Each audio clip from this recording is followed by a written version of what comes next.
할렐루야. 어떤 아프리카의 한 주장이 아주 심각한 병으로 임종을 앞두고 있었습니다. 임종을 앞둔 이 주장은 세 아들을 불러놓고 앞에 있는 저 이제 산을 가서 아주 진귀한 거, 처음 보는 거 한 가지씩 갖고 오라고 얘기를 했습니다. 이 세 아들은 급히 각기 달려가서 그 산에서 밤이 저물 무렵 아주 진귀한 것들을 이제 가져왔습니다. 아버지가 첫째에게 물었습니다. 뭘 가져왔냐? 첫째는 말했습니다. 산에 가보니 정말 진귀한 돌이 있었습니다. 그때 아버지가 그걸 보고 야, 정말 처음 보는 돌이구나. 둘째 아들에게 물었습니다. 넌 뭘 가져왔냐? 산에 가보니까 정말 처음 보는 식물이 있었습니다. 정말 진귀하지 않습니까? 아버지가 얘기했습니다. 야, 정말 처음 보는 거다. 셋째에게 물었습니다. 넌 뭘 가져왔냐? 이 셋째는 아주 죄송한 듯이 아버지께 저는 아무것도 못 가져왔습니다. 그러나 저는 산 꼭대기를 올라갈 이번 기회를 얻었습니다. 꼭대기에 올라가 보니까 저 산 너머에 엄청난 평야가 펼쳐져 있는 것을 봤습니다. 만약에 우리 족속이 바로 저 산을 넘어서 평야로 우리가 이주할 수 있다면 우리 족속은 더 놀라운 그 영광의 빛을 보게 될 것이라고. 그때에 아버지는 그 셋째 아들의 손을 잡으면서 야, 그래, 네가 바로 우리 종족의 미래를 책임질 족장이 돼야 되겠구나. 그래서 셋째에게 바로 이 주장의 자리를 넘겨줬다는 얘기입니다. 우리 인생에서 정말 중요한 것은 소유가 아니라 비전입니다. 잠언 29장 18절 말씀에서 하나님은 그래서 묵시가 없는 백성, 묵시라고 하면 꿈이라 그랬습니다. 꿈이 없는 백성은 방자히 행한다라고 이렇게 말씀하고 있습니다. 여기서 방자히 행한다라고 하는 말씀의 의미는 영어로 perish라고 하는 말입니다. 이 말은 망한다는 뜻입니다. 꿈이 없는 백성, 비전이 없는 백성, 묵시가 없는 백성은 망한다. 성경이 말씀하고 있는 것입니다. 그래서 하나님은 성령을 주실 때 요엘서 2장에서 바로 모든 육체에게 성령을 부으실 텐데 성령이 오시면은 그러면 젊은이들이 장래일을 말하고 그리고 늙은이가 꿈을 꾸고 그리고 너희 자녀들이 환상을 본다라고 말씀하고 있는 것입니다. 그래서 워런 버핏은 이런 얘기를 했습니다. 너희가 오늘 이렇게 나무 그늘 밑에서 편히 쉬고 있다면 언젠가 10년, 15년 전에 누군가가 바로 여기다가 나무를 심는 사람이 있었기 때문에 당신이 지금 여기서 바로 이 햇볕에도 불구하고 그늘에서 쉴 수 있는 것이다 라고 이렇게 얘기했습니다. 꿈이 있기 때문에 10년 후, 20년 후, 30년 후를 내다보면서 나무를 심을 수 있었다라고 하는 것이죠. 마찬가지로 하나님은 우리가 꿈꾸는 백성이 되기를 원하십니다. 꿈이 있는 백성은 방자히 행하지 않습니다. 꿈이 있는 백성은 망하지 않아요. 그래서 오늘 이사야서 44장의 말씀에서 하나님께서는 우리에게 하나님의 비전을 말씀하고 계시는 것입니다. 우리가 지난주에 이사야서 40장, 41, 42, 43장의 말씀을 함께 토요일까지 나눴습니다. 오늘은 이제 44장입니다. 이 이사야서 40장부터 44장까지 하나님이 주신 말씀 중에서 반복해서 7번이나 하시는 말씀이 있습니다. 그게 뭐냐면은 한번 따라해 보시죠. 두려워 말라. 두려워 말라. 이걸 7번이나 반복하고 있습니다. 7번이라고 하는 것은 완전수를 말하고 있는 것입니다. 하나님께서 우리에게 너희의 삶을 아주 완벽하게 너희를 인도할 거니까 두려워하지 말아라. 하나님께서 우리에게 말씀하고 계시는 것입니다. 두려워하지 말라라고 말씀하시면서 우리 하나님께서 이사야서 42장에서 6절 7절 말씀을 이렇게 말씀하십니다. 나 여호와가 의로 너를 불렀은즉 내가 너의 손을 잡아서 너를 보호하며 그랬습니다. 너를 세워서 백성의 언약과 또 이방의 빛이 되게 하겠다. 내가 눈먼 자들의 눈을 밝히고 갇힌 자를 감옥에서 이끌어내고 흑암에 앉은 자를 감방에서 나오게 할 것이다 라고 우리에게 말씀하고 계세요. 하나님께서는 우리에게 내 손을 잡아 내가 너를 보호하고 너를 세워서 이방의 빛이 되게 하겠다. 그러니까 옛적 일 생각하지 말고 이전 일 기억하지 말고 내가 사막에 강을 내고 광야에 길을 내겠다. 우리 하나님께서 끊임없이 하나님의 종들에게 말씀하고 계세요. 왜 이런 말씀을 자꾸 40, 41, 42, 43, 44장 아주 비슷한 말씀을 똑같이 계속해서 우리에게 반복하고 계시는 것입니까? 그것은 뭐냐면 바로 우리가 정말 쓰임받는 하나님의 종들, 정말 방자히 행하는 하나님의 종들이 되지 않으려면 우리를 바라보는 정체성이 중요한 것입니다. 내가 어떻게 바라보는가, 이게 너무나 중요한 거예요. 이스라엘 백성들은 70년간 바벨론에서 포로로 있었습니다. 70년간 포로로 있다 보니까 나는 실패자다, 나는 패배자다라고 하는 이 정체성이 자기를 사로잡은 거예요. 하나님께서는 그 사실을 가지고 너는 실패자 아니다, 너는 패배자 아니다, 너는 내가 세운 존귀한 사람이다, 두려워하지 말아라. 우리 주님께서 우리에게 말씀하고 계시는 거예요. 그래서 오늘 우리 하나님께서 우리에게 주시는 이 말씀을 통해서 우리는 저와 여러분이 어떤 사람인 줄 아셔야 됩니다. 여러분이 어떤 사람인지 아십니까? 먼저 첫 번째로 하나님께서는 바로 우리가 하나님이 택하신 사람이다라고 말씀하고 계십니다. 이사야 44장 1절에서 2절에 보면 내가 택한 이스라엘아, 내가 택한 요수루나, 이렇게 우리에게 말씀하고 계세요. 하나님이 택하셨다라고 우리에게 반복해서 말씀하고 계시거든요. 사람에게 있어서 환경이 중요하다 그러지만 사실 환경보다 중요한 것은요, 실은 환경을 바라보는 나의 시각이에요. 환경을 어떻게 바라보느냐, 이 관점, 이 나의 정체성, 이게 너무 중요한 것입니다. 그래서 20세기 최고 고전 중에 하나라고 얘기하는 빅터 프랭클의 죽음의 수용소에서라고 하는 이 책에 보면은 이런 얘기를 하는 겁니다. 죽음의 수용소에 처해 보니까 환경은 다 똑같더라는 겁니다. 다 죽음의 수용소에서 같은 환경 속에 있는데 어떤 사람은 꿈을 꿀 수 없는 환경에서 꿈을 꾸고 있고 작은 일에서 소망을 찾고 의미를 찾고 있더라는 거예요. 그 작은 일에서 똑같은 환경이지만 그 작은 그 일 속에서 의미를 찾고 소망을 찾는 사람은 결국에 살아남더라는 거죠. 결국에는 그 환경을 딛고 일어나 살아남게 되더라라고 하는 그런 얘기예요. 무슨 말이냐면 우리 인생에서 진짜 중요한 것은 환경이 아닌 거라는 거예요. 환경이 아니고 환경을 어떻게 바라보냐 하는 바로 나의 시각이 중요한 거예요. 그래서 하나님께서는 저와 여러분에게 계속해서 말씀하고 계시는 것은 너는 내가 택한 종이다, 내가 택한 사람이다, 두려워하지 말아라, 이전 일 생각하지 말아라, 옛적 일 기억하지 말아라, 내가 사막에 강을 내겠다. 우리 하나님께서 우리에게 약속하고 계시는 것입니다. 저는 우리 인식교 성도님들이 이런 하나님의 약속을 부여잡는 하나님의 종들이 되시길 주님의 이름으로 축복합니다. 여러분이 하나님을 택한 게 아니에요. 요한복음 15장 16절 말씀처럼 너희가 날 택한 것이 아니고 내가 너희를 택해서 태웠다고 말씀하지 않습니까? 이는 너희를 가서 과실을 맺게 하고 이 과실이 항상 있게 하여 무엇이든지 아버지께 구하는 것마다 다 받게 하려 하심이라 우리에게 말씀하고 계시잖아요. 하나님 택하셨으니까, 하나님 만드셨으니까 하나님이 우리의 삶을 인도하시고 책임지시겠다는 그런 약속의 말씀을 부여잡으시기를 주님의 이름으로 축복합니다. 그래서 오카남 목사님이 쓰신 로마서 강의 제2권 아무도 흔들 수 없는 나의 구원이라고 하는 책에 보면 이런 얘기가 나와요. 어떤 사람이요, 고양이를 그렇게 좋아했대요. 그렇게 고양이를 좋아하고 그랬는데 고양이가 죽었어요. 고양이가 죽고 나니 그렇게 사랑했는데, 그러니까 고양이를 그리워하고 얼마나 아팠을까, 얼마나 힘들었을까, 고양이를 늘 생각하면서, 그래서 고양이를 먹이려고 사놨던 통조림 그리고 음료수 이런 것들을 먹기 시작했어요.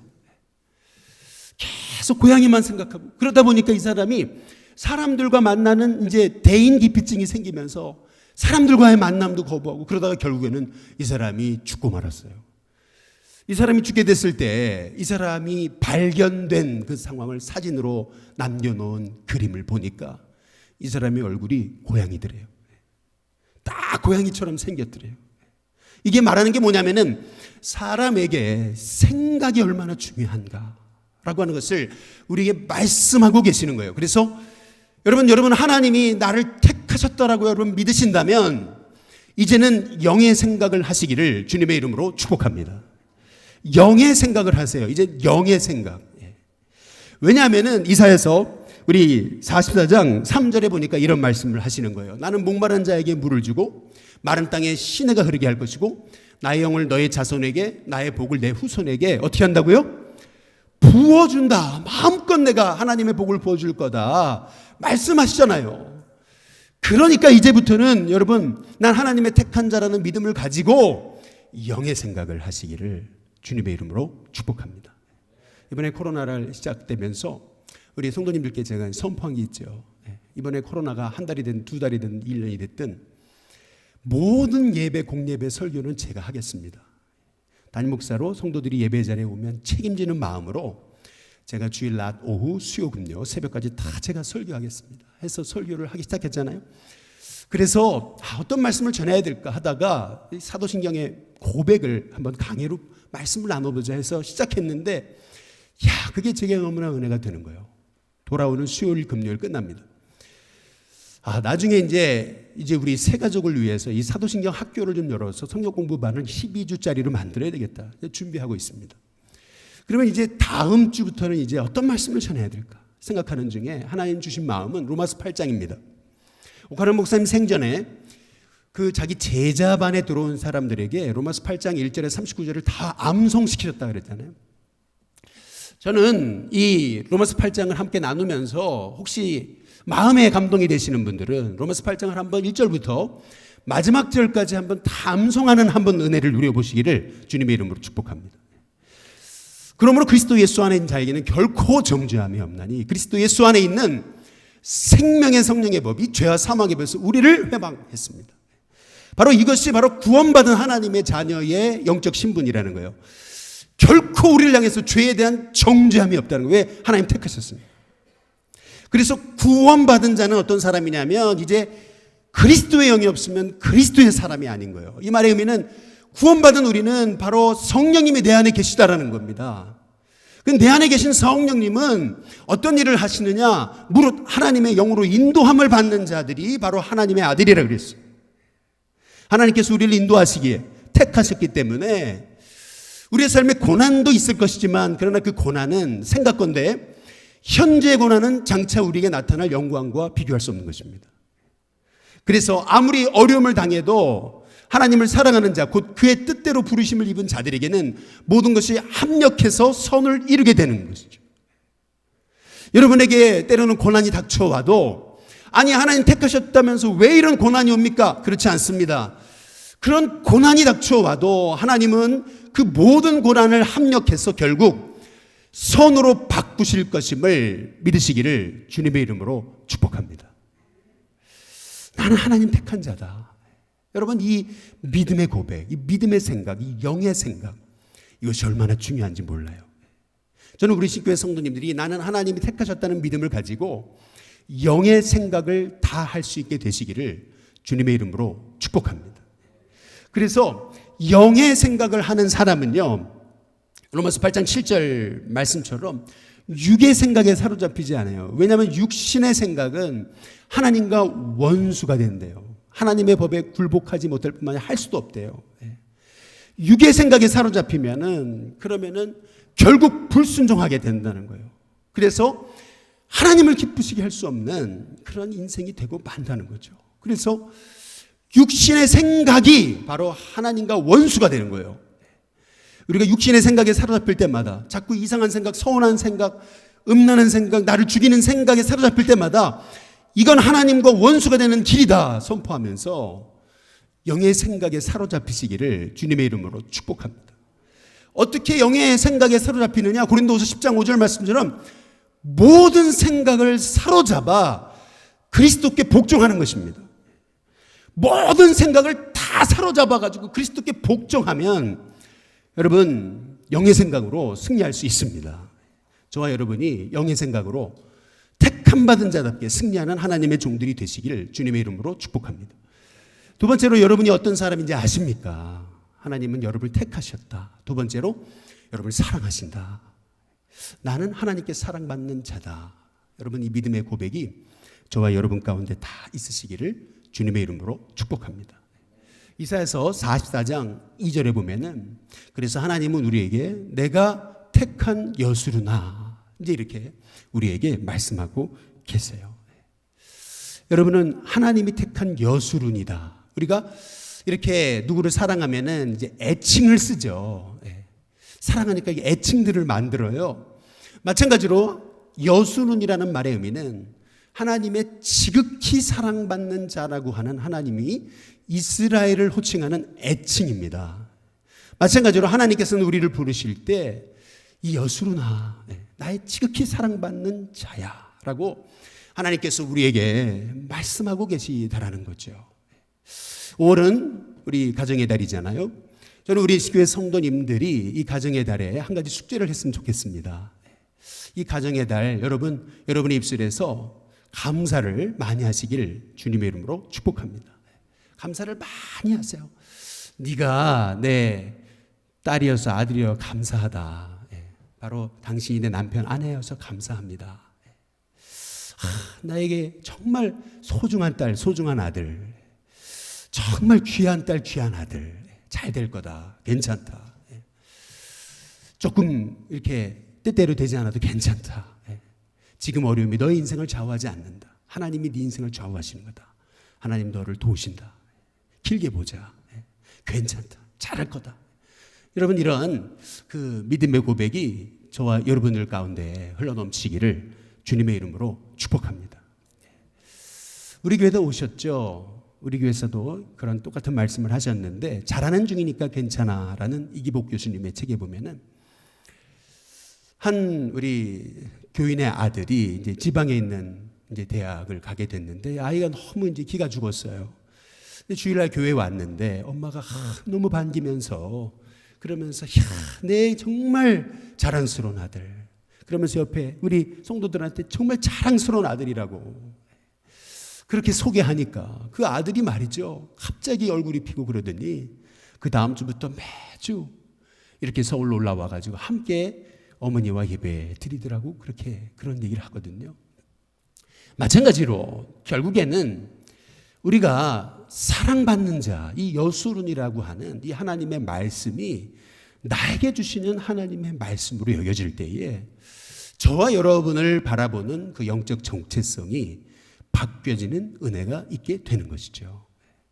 야, 나는 이렇게 하나님 보실 때 보배롭고 존귀하고 사랑스러운 자다라고 하시는 이 주님의 말씀이 나에게 주시는 하나님의 말씀으로 믿어지고 깨달아질 때에 야, 내 인생이 얼마나 달라지겠습니까? 우리 하나님은 끊임없이 그래서 야, 너는 내 보기에 보배롭고 존귀하고 정말 사랑스러운 자다. 우리 하나님께서 너는 내 여수른이다. 내가 택했다.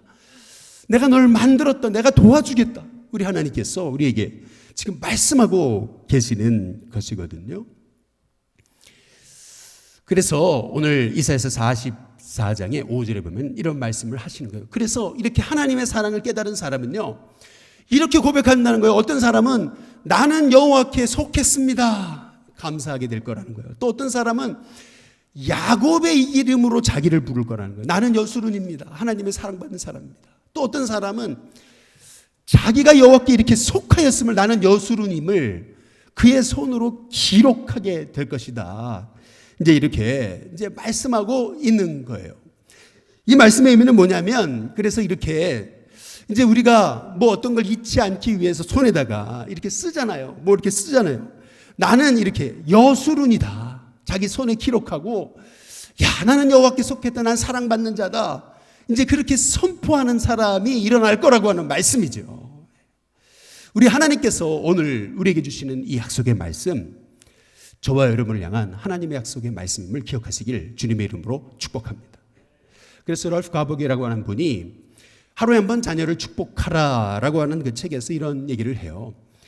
그 에서가 그 아버지 이삭에게 받을 그 장자권을 야곱에게 그 파주광건으로 넘겨주는 바람에 결국 야곱이 그걸 빼앗잖아요. 야곱에게 이삭이 마음껏 축복하고 나서 에서가 아버지께 들어가 가지고 절규하는 모습이 바로 아버지 왜 그 나에게 빌 축복이 야곱에게 줄 축복 하나뿐입니까? 아버지, 나에게도 축복해달라고, 나에게도 축복해달라고. 여러분, 이것이 바로 이 땅의 자녀들의 절규라고 하는 거예요. 얼마나 사람들은 축복받기 원하고, 얼마나 사람들은 사랑받기 원하고, 얼마나 사람들은 소중한 인생이라고 그렇게 고백받기를 이제 원하느냐는 것이죠. 근데 우리가 기억해야 될 것은 뭐냐면, 우리가 완벽해서 하나님 우리를 사랑하시는 것이 아니라는 것입니다. 우리가 사랑받을 만한 짓을 하니까 사랑하시는 게 아니에요. 우리가 사랑받을 만한 가치가 있으니까 우리를 사랑하시는 것이 아니라는 겁니다. 이번에 이 신문기사를 보니까 참 가슴 아픈 얘기가 있더라고요. 어떤 노모가 아들이 너무 구타해서 돌아가셨어요. 그런데 이 아들이 계속 어머니를 구타한다는 걸 이제 구청이 알아가지고, 구청 직원이 와가지고 어머니한테 누가 이렇게 때렸냐고 이제 이렇게 얘기하니까 그 어머니가 했던 말, 넘어진 거라고요. 끝까지 엄마는 아들이 때렸다고 얘기를 안 했대잖아요. 끝까지 아들한테 맞아 죽으면서. 여러분, 이게 정말 이게 진짜 사랑이거든요. 그래서 로마서 5장 6절의 말씀에 보면 우리가 아직 연약할 때 그랬습니다. 기약대로 그리스도께서 경건하지 않은 자를 위해서, 경건하지 않은 우리를 위해서 죽으신 거예요. 우리는 이러한 놀라운 하나님의 사랑을 받은 사람들입니다. 이러한 놀라운 사랑을 받은 우리를 누가 우리를 쓰러뜨리고 넘어뜨릴 수 있겠습니까? 그래서 로마서 8장 31절에서 사도 바울이 그런 적이 모든 일에 대해 우리가 무슨 말을 하리요? 하나님이 우리를 위하시는데 누가 우리를 대적하리요? 여러분에게 낙심이 몰려올 때마다 누가를 선포하시기 바랍니다. 한번 따라해 보겠습니다. 누가? 여러분의 마음속에 절망이 몰려올 때 누가 나를 넘어뜨리시겠는가? 하나님 사랑하시는데. 여러분, 이 믿음의 고백으로 승리하시기를 주님의 이름으로 축복합니다. 마지막 세 번째로, 하나님은 우리가 먼저 첫 번째 택함 받은 자다, 사랑하신 자다, 그리고 하나님의 영광을 나타낼 자라고 말씀하고 계십니다. 이사야서 44장 5절 말씀에 보면은 이스라엘 이름으로 존귀 여김을 받는 거다. 8절에 보면은 너희는 나의 증인이다. 8절이요. 예, 그리고 23절에 이렇게 말씀하십니다. 여호와께서 야곱을 구속하셨으니 이스라엘 중에 자기의 영광을 나타내실 것이다. 바로 우리를 하나님의 영광을 나타낼 하나님의 종으로 우리를 쓰실 거라는 거예요. 여러분, 믿으십니까? 믿으셔야 돼요. 믿으세요? 믿으시기를 주님의 이름으로 축복합니다. 나는 하나님의 영광을 나타낼 자다. 아니, 하나님의 영광을 나타낼 자라면서 왜 이렇게 고난이 있습니까? 그렇지 않습니다. 하나님의 영광을 나타낼 자라 하더라도요, 하나님은 그 인생을 그냥 평탄하게 내버려 두지 않으십니다. 오히려 고난 한복판에 집어넣으셔가지고 우리를 그 고난이라는 이름으로 연단하시고 우리를 새롭게 빚으시는 거예요. 그렇지 않으면 여러분, 우리는 교만해져요. 정결할 수 없습니다. 하나님 쓰시기에 딱 맞는 그 정말 온전하고 구비되고 조금도 부족하면 하나님의 사람 될 수 없어요. 그래서 하나님은 우리를 고난이라는 그 용광로 속에 우리를 집어넣으셔서 우리를 정결하게 하시고 하나님이 쓰실 만한 정금과 같은 하나님의 종으로 만드시는 거예요. 그래서 고난은 우리 인생의 약재료와 같은 것입니다. 고난 없이는 우리가 정결하게 될 수 없습니다. 여러분 잘 아시는 그 설리반 선생과 헬렌 켈러의 얘기가 있어요.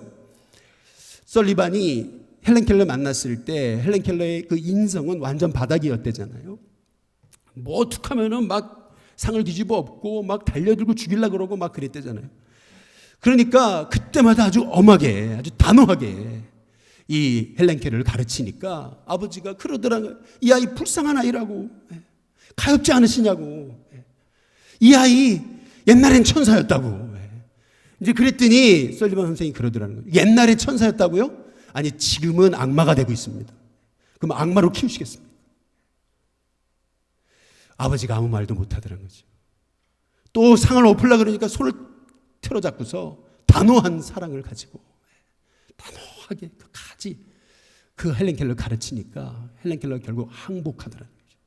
그러더니 하나님이 쓰시는 너무 아름다운 하나님의 종으로 바뀌더라는 거죠.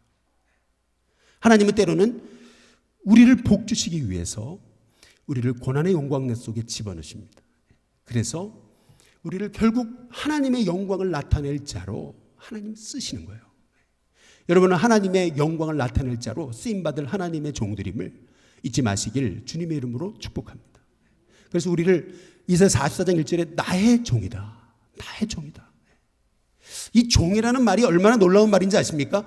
여러분, 이 종이라는 말이요, 요즘 현대적인 언어에 의하면은 이거는 별로 좋지 않은 단어예요. 그러나 성경, 구약 성경에서는요, 종이라는 단어는요, 하나님의 종, 나의 종이라고 불렸던 아브라함은 믿음의 조상이 되고요, 나의 종이라고 불렸던 모세는 이스라엘 백성을 이끌어서 출애굽시키는 위대한 영적 지도자가 되고요, 나의 종이라고 불렸던 다윗은 양치기에서 가장 존경받는 이스라엘의 왕이 됩니다. 이 종이라는 말이 얼마나 이게 존귀한 말인지 몰라요.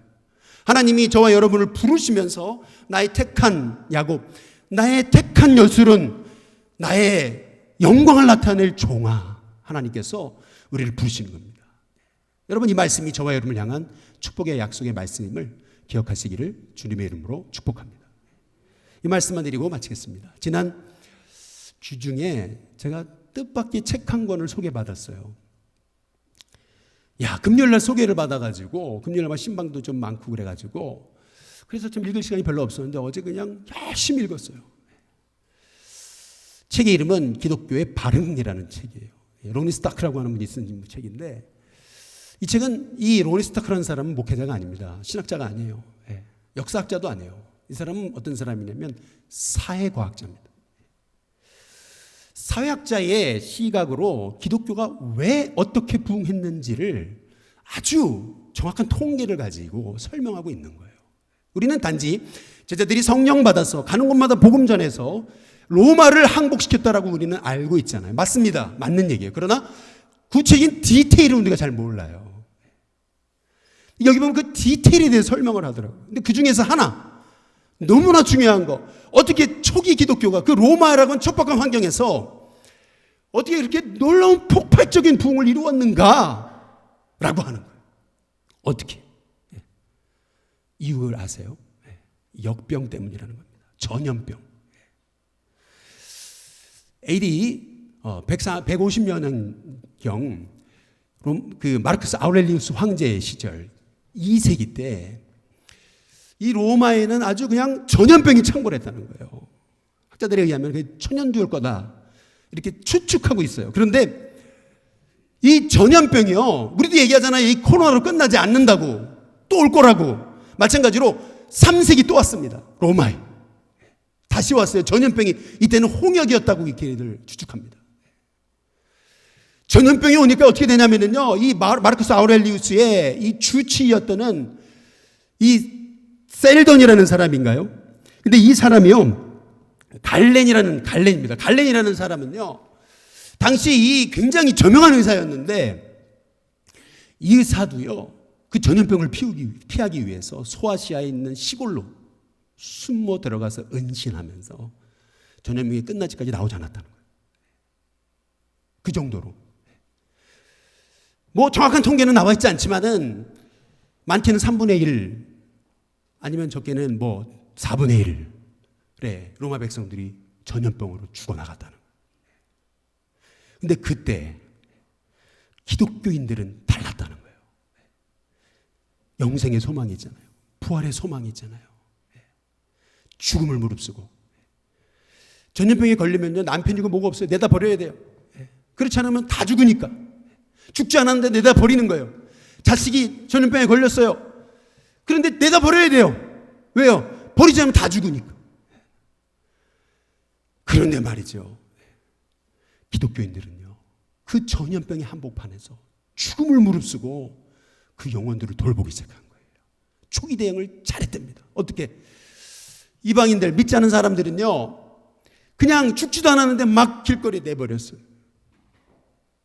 길거리에 죽은 시체가 가득하니까 하나님을 모르는 이방 백성들이 사는 그 땅은 전염병이 더 창궐한 거예요. 그러나 그리스도인들은 그렇게 전염병으로 죽어가는 사람들을 자기 사비를 들여가지고 무덤을 파서 그래서 잘 이렇게 안장 처리를 해줬다는 거예요. 뿐만 아니라 다들 남편도 버리고 아내도 버리고 자식도 버리는데 그리스도인들은 오히려 자기의 피 한 방울 섞이지 않는 그 남을 위해서 죽음을 무릅쓰고 그들을 돌보다가 그것을 순교로 여기고 그것을 기뻐하면서 천국을 바라며 영광스럽게 하나님께 부름받더라는 거예요.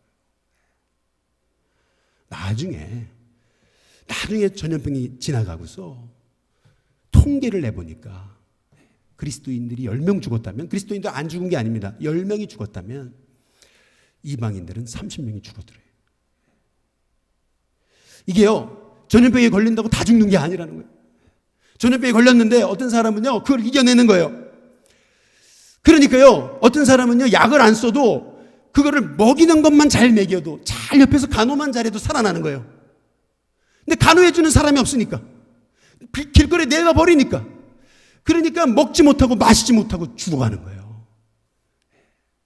그런데 전염병에 걸렸어도 그거를 이겨낸 사람들은요, 그리스도인들은요, 전염병이 걸린 사람이 지나가도 그 하나님의 전신갑주를 입은 사람처럼 그렇게 하나님이 영광의 빛을 발하는 것처럼 이방인 눈에 그렇게 보이더라는 거죠.